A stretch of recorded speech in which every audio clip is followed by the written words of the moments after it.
En première partie d'émission, nous vous présentons la caserne de pompiers de Saint-Jean de l'île d'Orléans. Pour nous en parler, nous allons rencontrer trois personnes, c'est-à-dire M. Jean-Claude Pouliot, qui est le maire de la municipalité, ainsi qu'un des conseillers responsables de la partie incendie, qui est M. Jean Lapointe.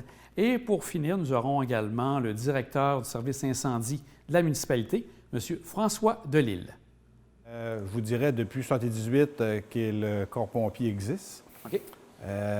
Nous autres, on a entrepris, je vous dirais, ça a commencé avec le conseil précédent, là, OK? OK.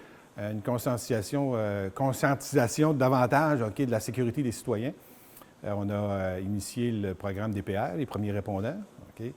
Avec le conseil présent, on a continué à travailler, entre autres, beaucoup avec les pompiers qui donnent un travail formidable là-dessus, pour les premiers répondants ainsi que les services d'incendie. On a équipé davantage, OK, pour répondre à certaines problématiques qu'on vit l'hiver. OK, les tempêtes du côté nord de l'île, c'est une chose, du côté sud, ça en est un autre. OK, souvent, les chemins bouchent, ferment. OK, on s'est entre autres équipé d'équipements pour pouvoir, si jamais il y a des urgences quelconques, OK, pour la maladie, pour rendre service aux citoyens, parce que ça a déjà arrivé qu'on a eu en 2008 une tempête, OK, qui a fait en sorte qu'on a failli perdre un citoyen. Et le travail colossal que les pompiers ont fait pour pouvoir l'amener à Saint-Laurent, proche de l'ambulance, pour le sauver, OK, nous a conscientisé beaucoup à ce phénomène-là. Fait qu'on a on s'est équipé, entre autres, d'un équipement pour pouvoir aller sur la neige, aller porter secours, OK. Autant en route, OK, ça peut être dans les champs pareils, OK, mais entre autres, OK, pour s'il arrive des tempêtes, ces chemins bouchent, qu'on n'a pas le service d'urgence qui peut venir, on peut rendre service à ce niveau-là. Vous êtes à Saint-Jean, donc vous couvrez la partie plus du côté sud. Quelles sont les municipalités que vous avez à couvrir? Pour les PR, on couvre Saint-Jean, naturellement, le côté sud de Saint-François et toute la municipalité de Saint-Laurent. Fait que de temps en temps, il y a des cas où les pompiers sont appelés à aller intervenir, OK, pour aider des citoyens qui ont des problèmes de santé quelconques, OK, en attendant que l'ambulance arrive, OK, pour porter secours. La plupart du temps, je pense que c'est un service qui est extrêmement apprécié des citoyens. Là, OK, pour ceux qui en ont eu besoin, là, tout à fait. Il est évident là, OK, que d'avoir quelqu'un qui vient porter secours rapidement, OK, parce que des fois, l'ambulance, ça peut prendre un certain temps. OK, c'est un service grandement apprécié. Si vous avez besoin de support supplémentaire, est-ce que vous avez l'occasion de compter sur les pompiers de Sainte-Famille à ce moment-là? S'il y aura besoin nécessairement, OK. Pour les PR, ce n'est pas nécessairement prévu, mais si il arrivait un besoin quelconque, c'est sûr que Sainte-Famille viendrait haut la main. On aurait juste à téléphoner puis il viendrait haut la main, ça c'est sûr. Entre autres, comme l'entente qu'on a pour les pompiers volontaires, OK, à l'île. Toute l'entraide est automatique. OK? Ça fait qu'aussitôt qu'une maison passe au feu, OK, on a automatiquement au moins 2 corps pompiers. Quand c'est une grange comme on a eu ce printemps, c'est 3 corps pompiers qui sortent automatiquement, comparativement à ce qu'on a déjà vécu à l'île verte, entre autres, où il fallait téléphoner. Nous autres, c'est tous des automatismes. Okay? Fait que l'entraide à l'île, c'est formidable. Je pense que les pompiers s'entendent bien, ça travaille très, très bien ensemble. OK? Le feu à Saint-Jean l'a bien démontré que tout le monde a participé, tout le monde a bien travaillé. Fait que non, à l'île, côté sécuritaire, OK, côté pompier, on est très bien équipés. Bien, grand merci, M. Pouliot, des précisions. C'est beau, merci. M. Lapointe, il y a combien de pompiers en tout qui travaillent ici à la caserne? Ici, on a 22 pompiers volontaires qui sont formés comme pompiers et PR. Est-ce qu'ils habitent tous à Saint-Jean aussi? Tous à Saint-Jean, qui sont tous natifs ici de la paroisse Saint-Jean. Et si on regarde, donc, tout le monde est donc, il y a un cours spécial par rapport à ça. Au niveau de la formation, ça fonctionne comment? Est-ce qu'il y a des cours assez régulièrement? Oui, nous autres, cette année, plus qu'on est entré en service, plus 4 ans, ça fait au moins 2 brigades de pompiers numéro 1 qu'on monte. Le directeur du service incendie, c'est lui le responsable des cours de formation. Fait qu'on a une équipe déjà qui est formée pompier 1, puis il y a une deuxième équipe qui s'en vient. Puis ils sont tous formés comme PR aussi pour répondre aux citoyens des urgences. Il n'y a pas juste les feux, comme M. le maire disait tantôt. On a aussi beaucoup les citoyens, il y a plus des fois des crises de cœur, des accidents, puis des accidents sur les fermes. Fait que tous nos pompiers sont formés pour ça. Est-ce que vous avez à intervenir avec les pompiers du côté du fleuve directement ou comment ça fonctionne de ce côté-là? Bien, quand il y a un accident sur le fleuve, c'est la garde côtière qui Ah. s'arrange avec le directeur du service incendie. OK. Fait que, on n'a pas encore de choses nautiques, qu'on n'est pas encore là, choses nautiques. Nous, on a mis nos priorités sur le PR.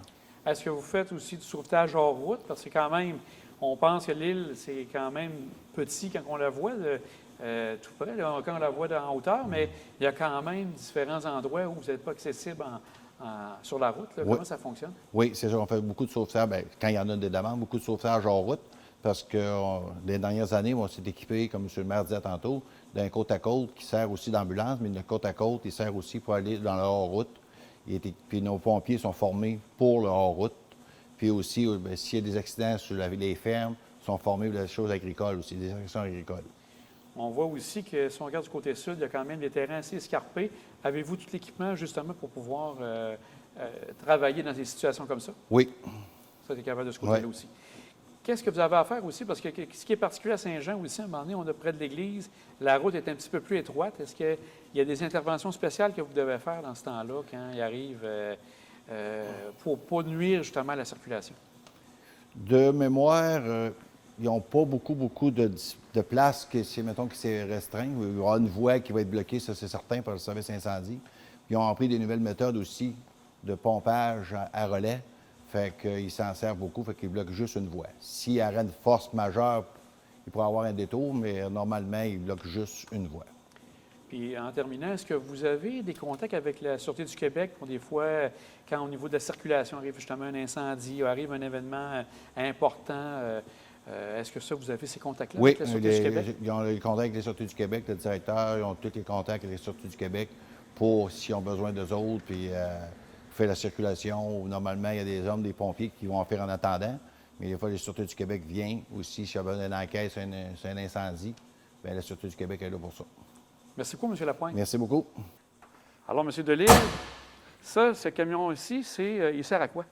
Lui, c'est l'autopompe. C'est le camion qui reste toujours sur le lieu de l'intervention. On va avoir tous les équipements dessus, là. Échelle, appareil respiratoire. C'est lui qui va alimenter les pompiers. On a des outils manuels, petites génératrices, lampes, scie mécanique, scie pour le toit. À peu près tous les outils qui servent sur l'intervention comme telle. Parfait. On va aller voir maintenant l'autre camion qui est juste à côté.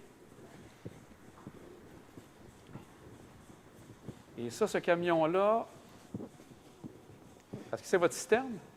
C'est notre citerne, mais son vrai nom, c'est un autopompe citerne. Sa vraie fonction pour le moment, c'est vraiment pour transporter de l'eau. Mais mettons qu'on a un bris sur notre autopompe, il est conforme pour servir d'autopompe aussi. Lui, ce côté-là, c'est ici, c'est le panneau d'opérateur de pompe. On traîne à peu près tous les accessoires, les boyaux. En arrière, c'est tous des boyaux. On a à l'arrière, si on regarde comme il faut, on a une chute qui est... il y a 10 pouces carrés pour que l'eau sorte. Puis elle est ajustable, c'est pour vider dans les piscines. Puis qu'est-ce qui est intéressant aussi, on s'en va vers un peu un nouveau système d'alimentation en eau qu'on appelle la nourrice. C'est qu'on alimente avec un tuyau de 4 pouces, un autre camion. Fait que le chemin royal, en n'étant pas large, on règle un problème au lieu de mettre des piscines puis tout encombré. L'autre camion arrive puis il se connecte sur le 4 pouces puis il nous pousse de l'eau. OK. C'est un peu son gros avantage. Puis de ce côté ici, on a, si on peut dire, on a une pompe portative qui va servir, mettons, qu'on aurait de l'eau à pomper d'un lac ou quelque chose. Je traîne un petit peu d'équipement de désincarcération. Il y a une partie, vu qu'on est formé aussi pour la désincarcération agricole. J'en ai une partie là parce qu'on manque de place dans notre autre unité, là. OK. Que lui, normalement, si on a un accident de route de désincarcération, les 2 véhicules vont sortir pour compléter pour les outils. Puis, bon an, mal an, vous faites combien d'interventions habituellement par année ici à Saint-Jean? Si je parle de total que j'ai fait avec l'entraide des autres municipalités, j'ai fait 66 ou 67 sorties, mais j'en ai fait plus de premiers répondants que d'interventions incendie. Ah, OK. Donc, c'est davantage le premier répondant.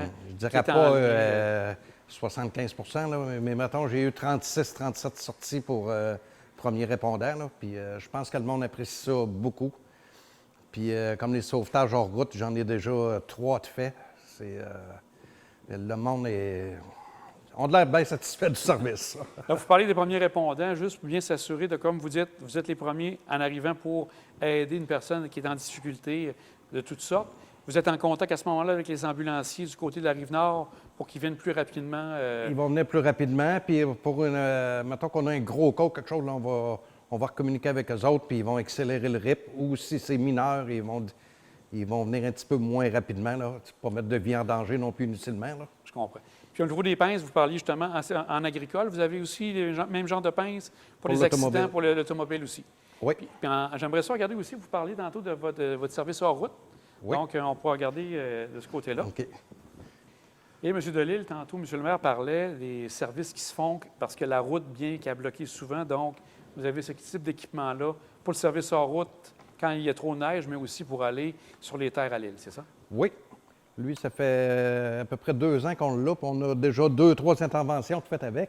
Lui, l'avantage qu'il a, c'est que la civière est toute à l'intérieur, la victime est protégée. Maintenant, vous avez ça au bois. Puis, tu as toujours le conducteur. En arrière, il y a des beds aménagés.